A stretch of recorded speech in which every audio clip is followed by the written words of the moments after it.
Good afternoon, everyone. Thank you very much, Ms. Dunn.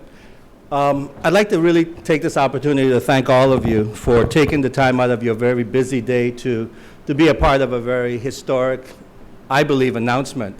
And I also want to thank Hugo Hodge, the staff of WAPA, the board members, and everyone for actually allowing us the opportunity to host this event here at Government House today. You really get a sense, if you looked around, of the Virgin Islands when you come through Government House on St. Thomas and on St. Croix. You have a chance to see the plaque that has the first Danish governors that were part of our history, the naval administrators that were part of it, to the elected governors, to the appointed. And as you transition up, you begin then to see the most recent governors that we have and what really has taken place throughout the various administrations. And as the Virgin Islands today goes through a tremendous change, it is our honor really to be able to host that event here today. Because this is more than just an event of WAPA signing a contract with a major company that's one of the largest in the world, the traders with Vitol. This is also about the change of a community that's gone through a tremendous recession from 2008 to 2010, a community that had to adjust for the abrupt closure of a company that we depended on as a crutch for 45 years. A community that had an authority that had to go from one fuel supplier to change an entire fuel source. So today is also about an organization that has changed, an organization that is comprised of some very young people, very well-educated people who want to make a change in the community they live in because they understand that the cost of electricity, the cost of power hits them just as much as it hurts us and hurts everyone that looks at economic development. It's also about a board that has stayed true, along with management, to making that change, irrespective of the scrutiny and the criticisms that they've been subjected to throughout the past several years by a community that was impatient for change, and understandably so.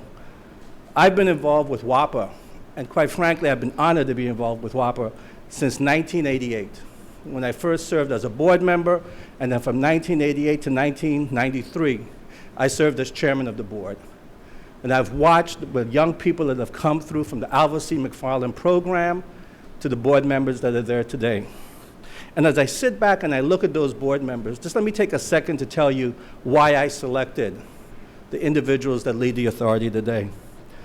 I asked that the Commissioner of Licensing, Wayne Biggs, be on there because as we begin to do things like we're doing today, I wanted to make sure that whoever came to the territory with licensing didn't have a problem. I wanted Alicia Barnes in Planning and Natural Resources to be there for the sensitivity to regulations, but also that we had a direct line to Washington, D.C. or New York if there were ever issues of concern, and also at the same time to ensure that WAPA stays on the right track. I wanted Carl Knight, not just because he is head of the Virgin Islands Energy Office and he thinks more long-term, but because he represents to me what WAPA is, a young person that went through the Alva C. McFarland program, came back, and was a part of his history for a long time. I also wanted someone who criticized and was concerned about the cost of WAPA, the cost of power, someone that worked in the business community, such as Noel Loftus. I wanted someone who I thought was strong, that refused to join my administration, but at least I got her to join the WAPA board, and Juanita Young.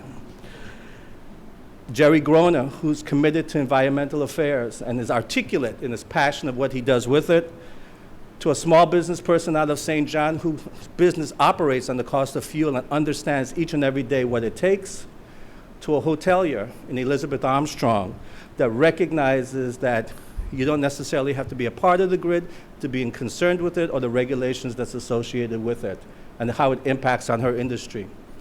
And then finally, someone who's always been committed to WAPA, in Donald Francois, who not only has a history, but also the management that we have there today reflects his belief that it is people who make a difference. Because not only did he care about the authority, but he also worked with Hugo Hodge when he was a student, groomed Greg Reimer, and also worked with Alicia Barnes. And that is the board and the commitment that they have, and that is reflected in the management that we have today that is making a tremendous change. And as Ms. Dunn said, it is a game changer. It will move us from a dependence on fossil fuel to propane. It will reduce prices to our residents by 30% and a 20% improvement in emissions. It forms a partnership with one of the most credible, one of the strongest creditworthy companies in the United States, the oil trading company Vitol, that not only is willing to supply us, but also believes in us by the mere fact of a long-term arrangement to make and help us make this transition. So today is a very different day. Today is a very good day for us because it is a chance for WAPA to show this community its commitment to the community, but also for us to show our commitment in selling this project. We've already met with the authority and said to the authority, whatever we have to do within government to make the change, we will do. From fire service to VITEMA, to planning and natural resources, to government house in terms of the engagement, to looking at land if necessary.